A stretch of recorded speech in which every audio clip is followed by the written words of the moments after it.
Nico, congratulations, you are Formula One world champion. On your video blog on Sunday night, you said, got it, done it. But I want to know, do you believe it? It's really true?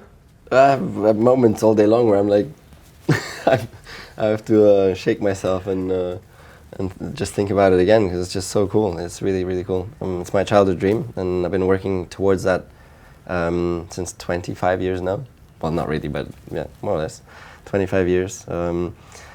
Dream, it never was something completely real. Well, of course not realistic and not to be expected either. Watching TV all those years, Häkkinen and Schumacher and things like that, and it wasn't realistic that I would be able to do it myself one day. Even though I was pushing for that, but now unbelievable that it's actually happened, and the way it happened also. You talk about the way it happened. At the beginning of the year, you mentioned that this was a shot at realising your dream. And a lot of people have mentioned that you approached this year with a different mindset. Could you put your finger on maybe what changed, or did nothing change? It's a process, really, and it started in Austin last year, which really was a horrible experience for me. Not nice to lose the championship to Lewis in the way that I did that day. And I spent like 2 days on my own after that, just really thinking about, and conclusion was I don't ever want to experience that again. And I'm proud to be able to always, or usually always, come out from difficult moments stronger. I really managed to do that quite well, and which I'm proud of.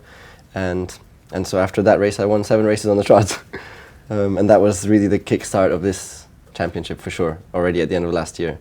And then, I really gave it everything I had this year, everything. There was not a stone that I left unturned in commitment, in determination, in exploring all different avenues of how I can become a better racing driver. What are the sort of sacrifices you've had to give that perhaps we don't get to see at the racetrack, and when you're at home, and things you forego for that success you've now achieved?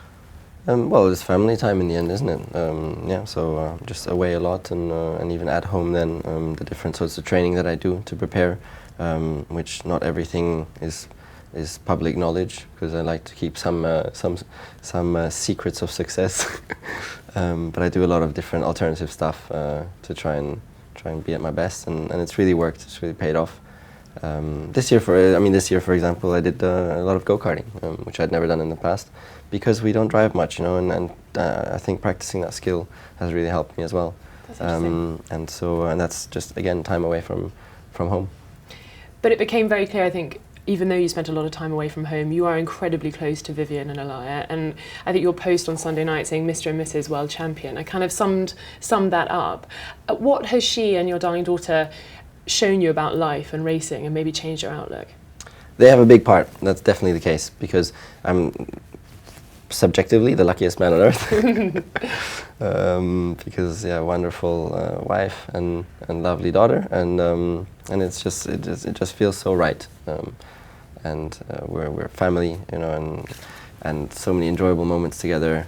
And we have everything well set up, which we're lucky. Not everybody has the possibilities, but we really have a great setup at home, which we work towards, and so it's just a lot of enjoyment, and I'm sure that the private life has an effect on the job and racing or whatever, it's not a split, and this year or even towards the end of last year and this year, I just arrive at the racetrack with a smile on my face, because I've had such a great time always at home with my family, and it makes a difference. I get there, and it will help. It has helped me to perform better. I think you're also lucky. We see you with your sort of tight-knit group of friends and the team that you surround yourself with.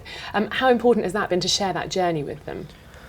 Yeah, it's the same thing there, that I really like continuity, and when something works, and I have great people supporting me. And for example, George and Dan, who are my closest team. We travel the world. I spend more time with them than with my family, I think. And it just works, and we've been working together now since 5 years, or on average, or maybe 6, I don't know. And again, even there, just building it up as close to perfection as possible, or everybody doing his part, and then I'm also really lucky that I have a great group of friends back from the school days, and we're still all best friends, and they were all there in Abu Dhabi, there on Sunday, and they didn't tell me, because I had specifically told all of them, do not come, because I just want to do my thing, focus. I don't have any time for doing anything for anybody else. I was not organizing any passes or anything. It was 100% pure focus. and they came anyways. And then right after the race, they were there, and that's so cool for me, because to share it with them, it's just doubles the emotions, and it's so nice. You talk about that serious side, and you do have a very serious side at the track, and we don't see the emotional side, but I think we all saw that on the podium. I don't think I've ever seen you cry. I don't think many people have seen you cry. Did you have to suppress that over the weekend and actually over the whole of the season to try and not let that emotion come through? Well, the mind is a huge thing, a part of the sport, yeah, and it's a lot about the mind. And I found my way during the season, yeah, for sure, in the early part actually, to just really remain in the moment and not think about a big picture or what if and things like that. Because the childhood dream, it's massive, and that can weigh if you think too much about it. Because the desire to achieve that, when you get closer and closer, wow, it's huge.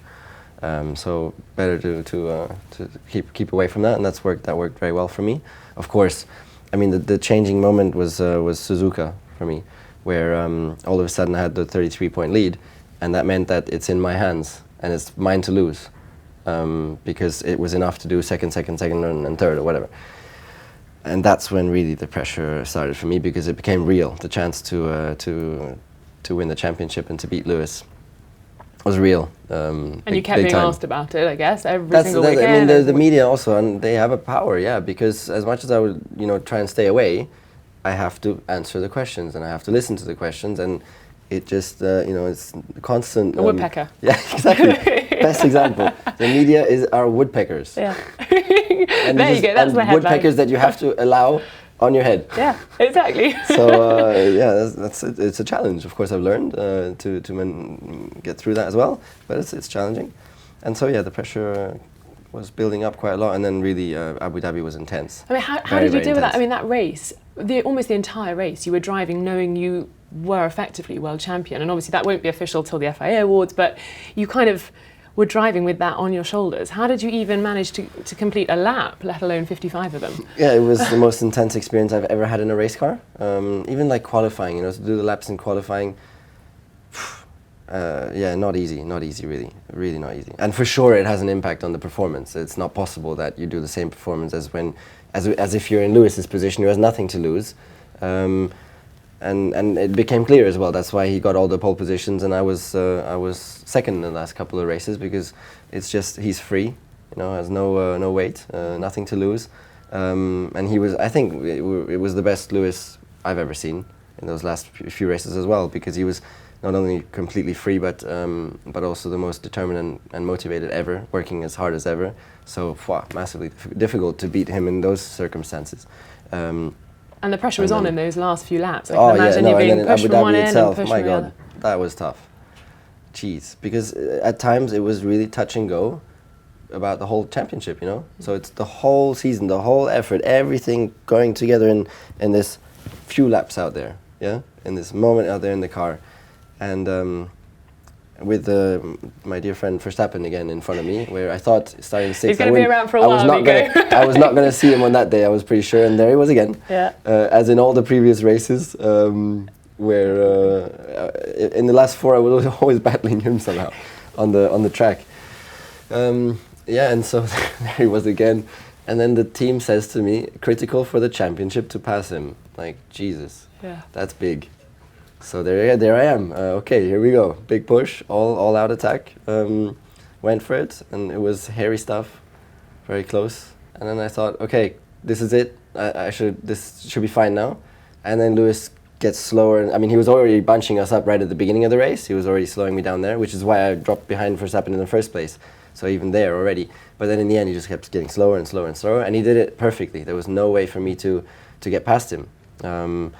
And the others were coming closer, and just one small mistake, and the championship is gone, because I can see the two cars behind. If I drop behind them, it's finished. So, that was hard. That was really hard. That was not nice. And then just relief crossing the line. So now let's talk about the donuts and that amazing place you parked the car, that awesome jump, which you've been doing all year. I mean, just talk us through why you chose to park there and to do the donuts at that point. Don't know. I didn't really think about it much, but I thought it was a good place. And the donut worked out pretty well. It was the best I've ever done.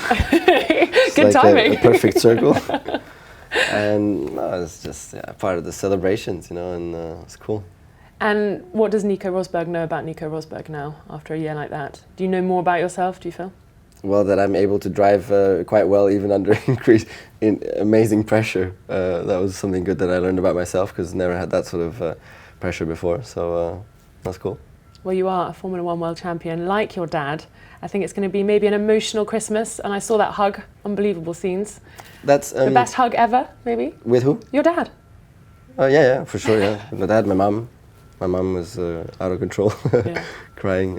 Just the people that are close to me, it's wonderful. And funnily enough, for me, one of the most emotional things, like when I'm doing these interviews and things, it's as soon as we get to the topic that, I achieved what my dad achieved. That's the most emotional thing for me. I don't know why, really. It's very special, and I'm proud of what my dad achieved, and proud that I managed to do exactly the same thing. And then the comparisons that come about with that and everything, very, very cool. Well, congratulations again, and let's see if we can have more championships, Nico. Nearly got tears again, but held them back. Held them back. Held them back. Call for the tissues.